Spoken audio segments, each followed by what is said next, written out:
राजनीति के एक विश्वविद्यालय है, बच्चे नहीं हैं, वो लोगों को सिखाएंगे और पढ़ाएंगे आने वाले वक्त में। होगा क्या? जयराम महतो जी को जाएगा, जितना भी पोल होगा 90। इतना भीड़ है, कितना खर्चा किया?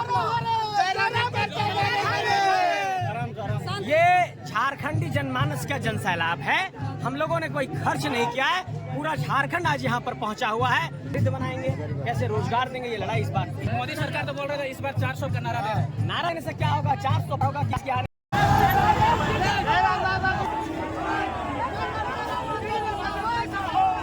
जयराम डीसी ऑफिस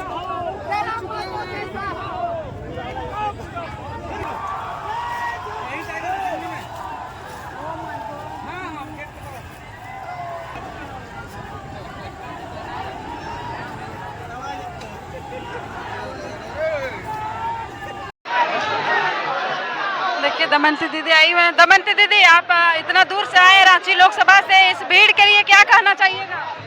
सबसे पहले आपके जितने भी दर्शक हैं सभी को जोहार और प्रणाम करते हैं।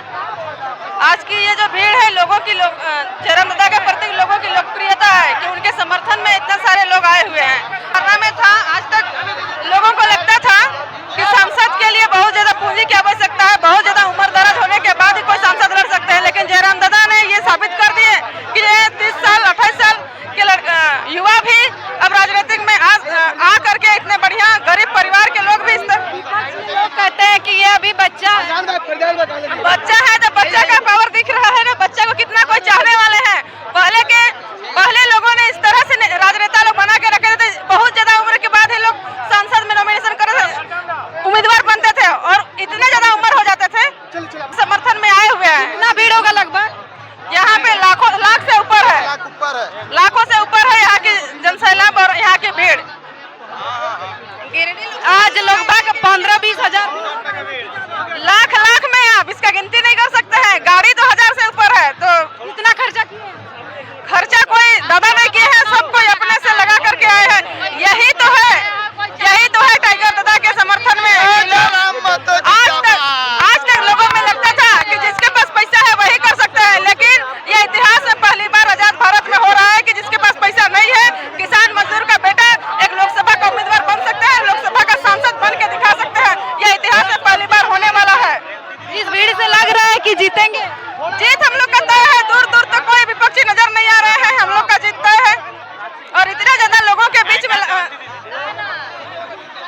ये दमयंती दीदी थी, ये रांची से आई है और देखिए काफी सारे संख्या में यहाँ पे जयराम महतो के समर्थक यहाँ पर मौजूद हैं। प्रशासन भी कड़ी रूप से यहाँ पर सबकी मदद कर रही है। देखते हैं आगे क्या होती है।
हम यही कहेंगे कि गिरिडीह की एक सम्मानित जनता जो हमें चाहती है,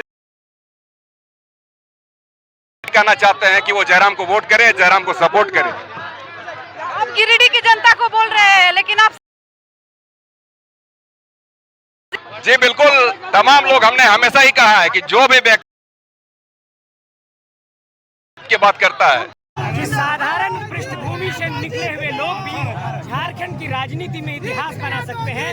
और जयराम महतो ने आज ये दिखा दिया पूरे देश की सियासत में, और देश ही नहीं पूरी दुनिया ये देख रही है कि भारतीय लोकतंत्र के इतने बड़े महापर्व में एक साधारण पृष्ठभूमि में निकला हुआ नौजवान, जिसका घर भी पक्का का नहीं है, जो मिट्टी के मकान में रहता है, वो आज लाखों के जनसैलाब के साथ पहुंचा हुआ है और किसी को 1 रुपया दिया नहीं गया है। ये भारतीय लोकतंत्र में बहुत बड़े परिवर्तन का परिचायक है। जयराम महतो जी ने ये साबित करके दिखाया।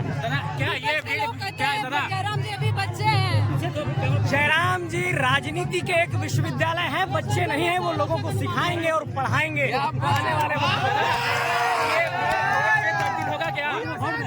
ये भीड़ सिर्फ घोड़ में नहीं तब्दील होगा, बल्कि इतिहास में तब्दील होगा, और इतिहास के पन्नों में दर्ज होगा कि साधारण नौजवान ने कैसे राजनीति में आकर के बड़े बड़े सुरमाओं को परास्त किया और एक बहुत बड़ी ऐतिहासिक जीत दर्ज की। 4 जून की तारीख को आप ईवीएम में देखिएगा, एक एक वोट झारखंडी अस्मिता और स्वाभिमान को बचाने के लिए दिया जाएगा। कितने लाख से जीत रहे हैं चुनाव? जी कितने लाख से चुनाव जीत रहे हैं आप? ये आप अंदाजा नहीं ला सकते, पूरा एक तरफा है। मुझे लगता है कि जो टोटल पोलिंग का परसेंटेज होगा उसका 19% पोल जो है हमारे जयराम महतो जी को जाएगा। जितना भी पोल होगा 90%। इतना भीड़ है, कितना खर्चा किया आप लोग? ये झारखंडी जनमानस का जनसैलाब है। हम लोगों ने कोई खर्च नहीं किया है, पूरा झारखंड आज यहाँ पर पहुंचा हुआ है। और ये बात को आप समझ लीजिए कि झारखंड की राजनीति में एक बहुत बड़ा एग्जाम्पल सेट हो गया है कि बिना किसी पैसे के, बिना किसी पूंजी के, बिना किसी माफियागिरी के, बिना किसी कोयला माफिया के, बिना किसी लोहा माफिया के, बिना कोई अबरक के माफिया के, एक साधारण पृष्ठभूमि से निकला हुआ नौजवान किस तरीके से झारखंड की राजनीति में 3 सालों में कीर्तिमान बनाता, ये साबित हो गया। दादा एक और क्वेश्चन है, क्या मोदी सरकार के 2 साल के कार्यकाल में जनता खुश नहीं है? मोदी सरकार के 10 साल के कार्यकाल पर यही कहना चाहेंगे कि उसने सिर्फ हमारे जमीनों से कोयला निकाला, अबरक निकाला, यूरेनियम निकाला, बॉक्साइट निकाला, आयरन ओर निकाला, हमारे लोगों को विस्थापित किया गया, हमारे लोगों को पुनर्वास नहीं दिया गया। और जिन लोगों ने हमारे मिट्टी से निकाल करके कोयला निकाला, हमारे लोगों को विस्थापित किया, हम वैसे लोगों को फिर नहीं चुन सकते, यही कहना चाहते। मोदी सरकार तो अनाज दे रही है खाने के लिए। तो दादा 5 किलो राशन की जो व्यवस्था की बात कही जा रही है, इस देश में जन वितरण प्रणाली की व्यवस्था आजादी के बाद से है, जब से भारत में लोकतंत्र की स्थापना हुई है तब से है। और 5 किलो का राशन हमारे ही टैक्स के पैसे से दिया जा रहा है, जनता को गरीब बना करके। और फिर से आप राशन दे रहे हैं 5 किलो, और आप गिना रहे हैं कि हमने 5 किलो राशन दे दिया। ऐसी राजनीति नहीं चलेगी। जनता को आर्थिक तौर पर कैसे समृद्ध बनाएंगे, कैसे रोजगार देंगे, ये लड़ाई इस बार। मोदी सरकार तो बोल रहे थे इस बार 400 का नारा दे रहे हैं। नारा देने से क्या होगा? 400 होगा क्या आने वाला वक्त? 10 साल से आज